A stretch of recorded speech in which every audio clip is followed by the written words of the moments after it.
A New Japan star has turned down WWE, and we're going to talk a little bit about CM Punk. He just did an interview. Lots of details coming from that. So much more. Don't forget, I'm giving away this championship belt at 100,000 subscribers, so go ahead and click subscribe today. Welcome back to the Yango Show. I want to kick things off discussing some SummerSlam news. According to Sean Ross Sapp of Fightful Select, Cleveland, Ohio is in the running to be the host of SummerSlam 2024. The report stated that several WWE sources are connected with the city, including with its historic NFL franchise, the Cleveland Browns. It is not known if Cleveland Browns Stadium or Progressive Field, home of the Guardians, is what WWE is eyeing for the event, but both are potential options due to the capacity size.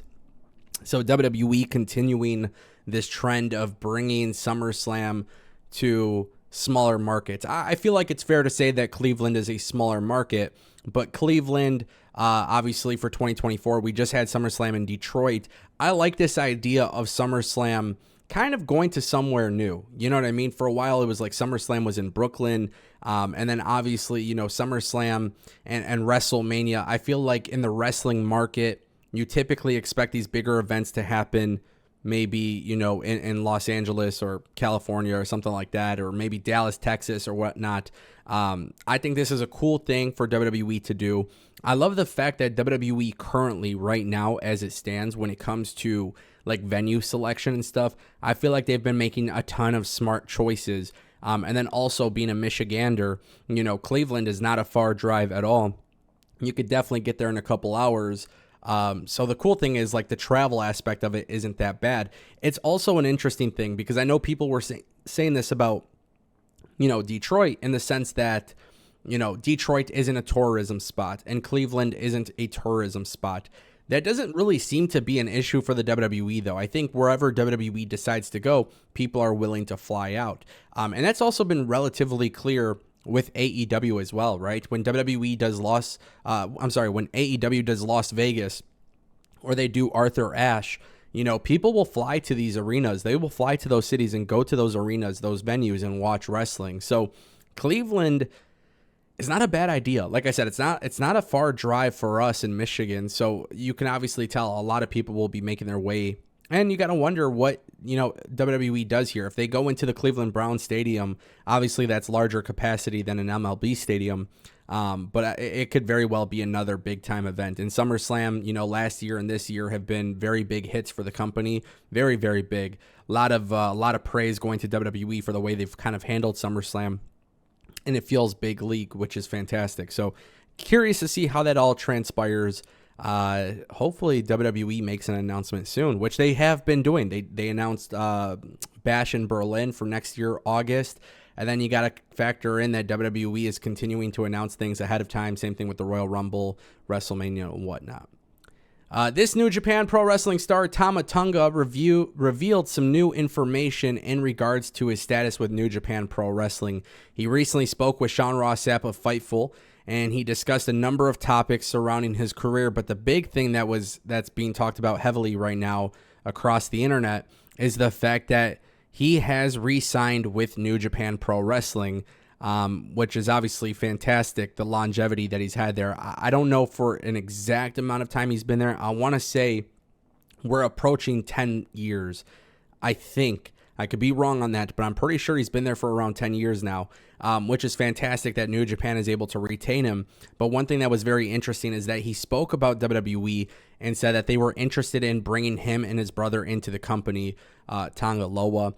He did explain, too, that he was under, you know, kind of like a handshake deal with New Japan for a little bit. He didn't have a contract, but he's been very happy about his schedule and consistent tours in the United States, and just overall, that seems like a better option for him.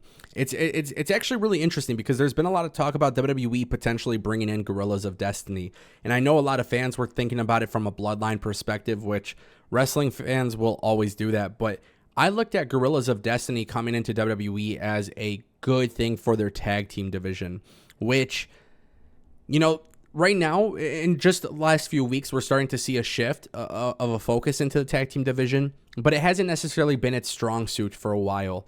And obviously that's where I felt like Guerrillas of Destiny coming into WWE for that reason would have been great, because the idea of Guerrillas of Destiny versus New Day, Viking Raiders, Street Profits, I mean, there's a lot of great tag teams, and it would be cool to see those matches. But obviously, it wasn't a big focus for WWE. Now it seems like it's becoming a focus. But I don't fault, I don't false Tama Tonga deciding to stay with New Japan. Honestly, he fits in well there. He likes it there. He likes his situation. So there's literally nothing wrong with that. Obviously, you're gonna have fans talk about the Bloodline stuff. I'm personally, I don't think that would have been something I wanted to see. I also think just in general for WWE, it's interesting because tag teams, they just lost the Grizzled Young Veterans. They lost FTR a while ago, but they've lost certain tag teams. And the general consensus from fans is it's because WWE doesn't care about tag team wrestling. If WWE really wants to bring these tag teams in, they're going to have to really prioritize that tag team division. And I think it's going to start once those belts are split up. Hopefully, as time goes on, though, WWE figures it out. Tama Tonga staying in New Japan.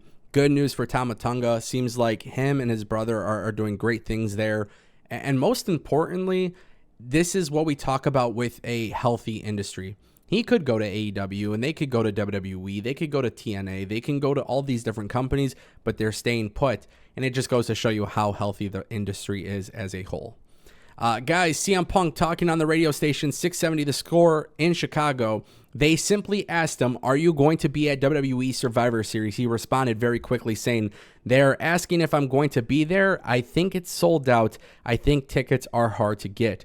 He also then goes on to say, I don't want to burst anyone's bubble. I'm kind of just sitting at home and enjoying this beautiful Chicago weather. I have an injury in the family.